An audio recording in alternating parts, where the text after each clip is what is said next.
With Car Guru's Discover, you can skip the filters and describe what you're looking for in your own words. Simply type what you want, and Car Guru's Discover instantly surfaces real listings that match your exact needs. It's no wonder Car Gurus is the #1 most visited car shopping site according to SimilarWeb's estimated traffic data. Buy or sell your next car today with Car Gurus at CarGurus.com. Go to CarGurus.com to make sure your big deal is the best deal. That's CarGurus.com. CarGurus.com.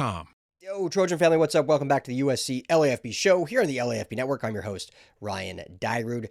Another quick recruiting update for you. This one involving four-star cornerback Danny Lang out of Mater Dei. We've talked a lot about him. He is obviously a priority recruit for the USC Trojans. And as I said last week, I think all these days are blending together, but he ended up visiting privately himself USC just before Junior Day, the Trojan Olympics, where he ended up being up in Oregon for the weekend. But he came to USC on Thursday, and now we have a little bit more clarity for the reasoning for that visit. And there's a great article by Scott Schrader. I'll link below because I'm not going to read all of it because obviously that's their work, so you can check that out if you would like over at We Are SC.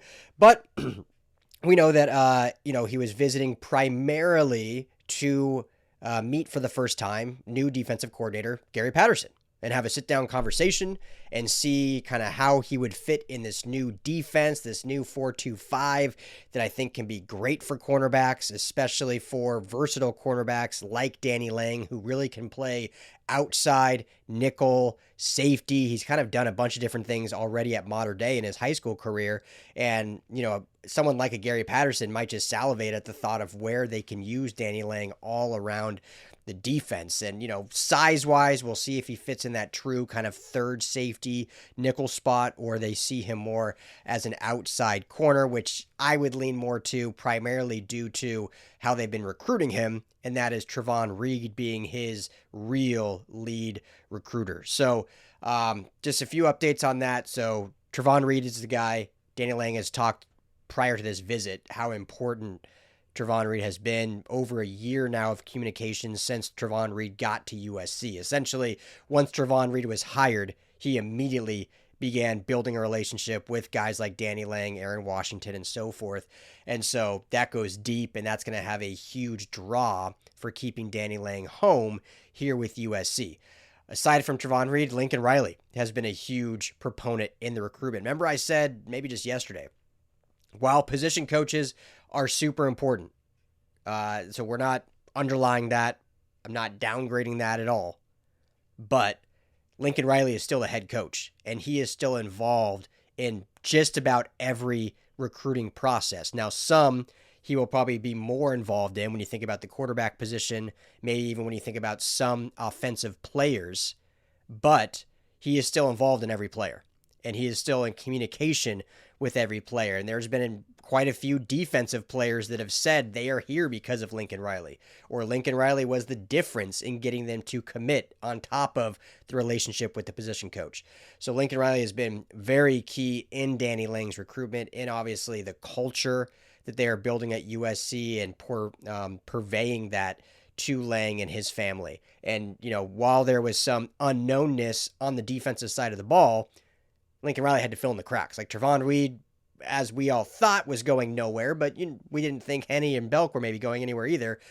So there was going to still be some, instillment from Lincoln Riley of, hey, regardless of who's here, this is how we see you being used. And then once Gary Patterson was hired, Lincoln Riley was then able to kind of talk to Lang of like, hey, this is who Gary Patterson is. This is what his defense is. This is why we brought him to USC, because we feel like he can fit this scheme with his coaching style, with the players we have here, and we want you to be one of those players within this system that can make our defense great.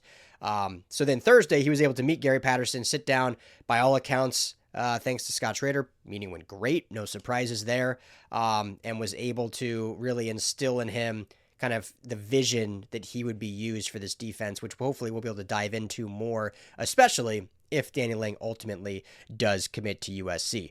I've said many times, this is not going to be an early commitment. This is going to be a summer commitment or late summer commitment. It'll be most likely before his senior season at Mater Dei begins, but he has said, his dad has said, they're going to take their visits. They want to take their visits. They want to enjoy the experience. I'll just say this, if USC did not have their policy in place of no visits, I honestly could see him committing to USC this spring, but then taking his visits and then ultimately seeing how it plays out after that. But because of USC's policy, hey, he's going to go take all his visits. But USC right now is kind of the leader and the top dog in the clubhouse. So in years past, he may be one of those examples of a guy that would already be committed to USC, but would still take official visits in May and June, and then ultimately that would decide if he flips or stays. Whereas in this case, he'll just not commit, take the visits, and then after the visits are done, commit to the program he's going to play football at in 2027. Which, again, as I've said, USC only taking 4 to 6 defensive backs, however you want to slice that, 3 and 3 safeties and corners, 4 corners, 2 safeties. They could ultimately just do 2 corners, 2 safeties. So there's going to be limited room. We've talked about a lot of cornerbacks. So the longer these guys wait, ultimately could end up making their decision for them that they won't be able to commit to USC. I'm not saying that's going to happen with Danny Lang, but it will be interesting. But he wants to visit Ohio State, Washington, Oregon. He already has official visits scheduled with Auburn and Michigan. So he's going to do the full kind of gamut. He's already been to Oregon a few times for visits, and he's going to have USC in there for an official visit as well. So you're looking at potentially 6 officials between May and June, and then he would ultimately make his decision likely in July, kind of in that period where we saw some guys last year around the 4th of July. I think Boobie Feaster was like on the 4th of July when he announced, so we could see something similar for Danny Lang. So as of now, I still believe USC is the leader in the clubhouse. I think they're the team to beat, and I would put Oregon probably second. Dan Lanning is, pushing hard for him. He is his kind of main point of contact, I would say, Dan Lanning and Rashad Wooded with the position there. So Oregon's going to be tough to beat or hold off, I should say. But if USC remains steadfast in their recruitment of him, I think they can get it done. We know the NIL will be competitive. We know Chad Bowden and his team will be relentless. We know Trevon Reed will do his thing. So, and this a commitment, obviously they got to keep him committed through the season and have a good season in 2026, but he's ultimately going to commit most likely in the summer before the season starts. So as long as they remain steadfast in wanting him, as long as those positions or availability, I should say, don't fill up, then I believe they are the team to beat. I believe they will be able to hold off Oregon, but these officials are going to have a big impact. As I've always said, visits are critical. Getting kids on campus, seeing the culture firsthand, seeing the facilities, seeing the atmosphere, the stadiums, those have the biggest sways and a lot more than just texting with the coach often. Texting is important. Staying in contact daily is important. But once you see tangibly where you will be living the next year, where the environment will be, what the student life is like, that's ultimately the biggest decision-making factor when it comes down to commitment. So he's going to go through his officials. He'll see some really good schools, some really fun environments, some really cool programs. But if USC stays committed, I think they will ultimately get it done. But we're a ways away. So we'll keep you posted on that, but that's the latest as he has met now with Gary Patterson and kind of got the rundown of the defense and how he fits within that 4-2-5 scheme. So let me know your thoughts. Let me know your opinions on Danny Lang. I think to me, Aaron Washington, his now former teammate, committed. Them and Duve Williams would be my 3 top kind of cornerbacks for this class. If they can get all 3, I think that's a slam dunk home run. Shake your hands, you're done. You're good at the cornerback position for the 27 class. We'll see ultimately how it shakes out, but I think Danny Lang is a huge priority, and his versatility is maybe the biggest reason why. So let me know your thoughts. We'll be back with plenty more. Hit that like and subscribe button. Stay tuned for a second for a message from our friends from Sleeper, but I'll be back with plenty more. This is USC LAFB show. As always, family, fight on.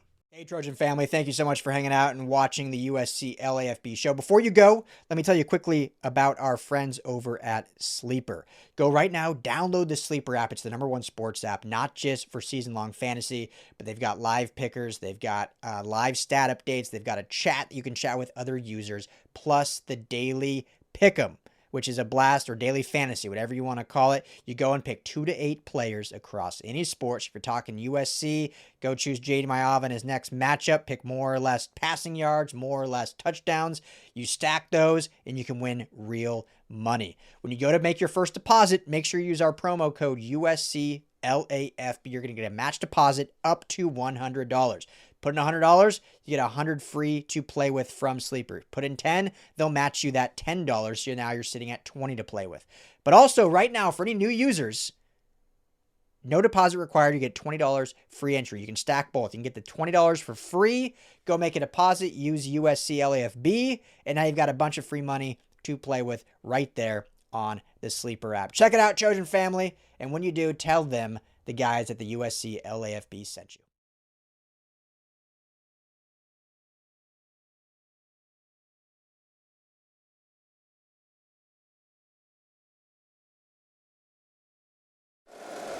If you like the show, please take a moment to rate, review, and subscribe. It really does help the show to grow. Thank you for listening.